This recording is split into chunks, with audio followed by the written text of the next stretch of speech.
రంగారెడ్డి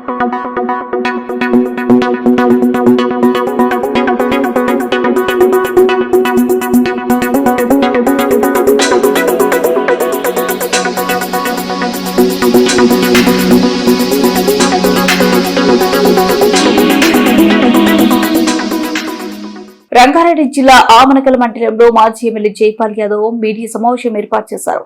అనంతరం ఆయన మాట్లాడుతూ కాంగ్రెస్ ప్రభుత్వం పూర్తిగా విఫలమైందని ఎద్దేవా చేశారు.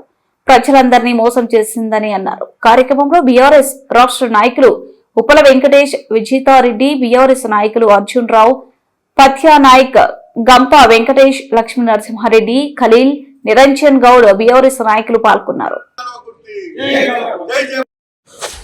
మూడోపు పంచాయతీ సమితి పరిధిలో గల ఆమనకల్ పట్టణంలో పత్రికా విలేకరుల సమావేశాన్ని ఏర్పాటు చేయడం జరిగింది. అధ్యక్షుడు డాక్టర్ 6 గ్యారంటీలు, డిక్లరేషన్స్, అదేవిధంగా 420 పథకాలు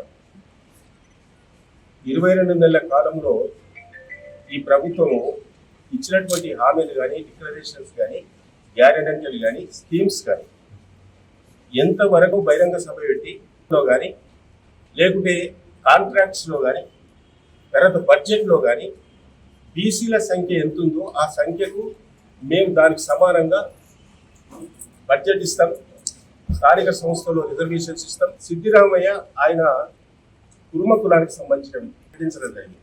42% ఇస్తాన ఉద్యోగ రిజర్వేషన్ కూడా అది తుంగలో దొక్కింది.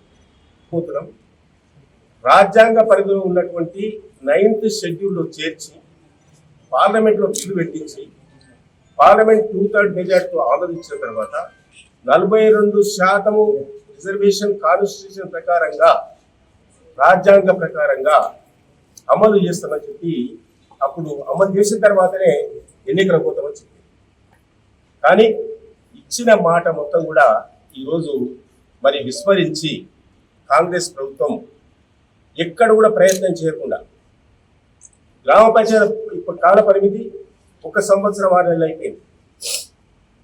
ఎంపీపీల కాల పరిమితి, జడ్పీటీసీల కాల పరిమితి 1 సంవత్సరం పై దాటింది.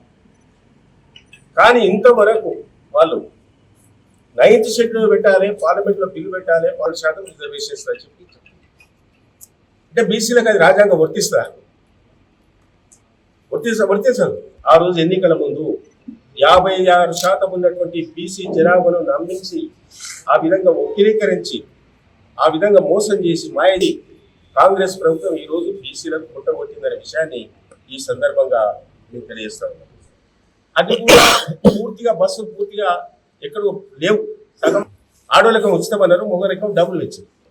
22 నెలలకు వాళ్ళు ఇచ్చిన హామీలు ఏంది బాకీ కాడని చెప్పి చేస్తున్నారు. రూపాయల చొప్పున బాకీ పడ్డాయి. 1,32,000 రూపాయలు బాకీ పడ్డాయి.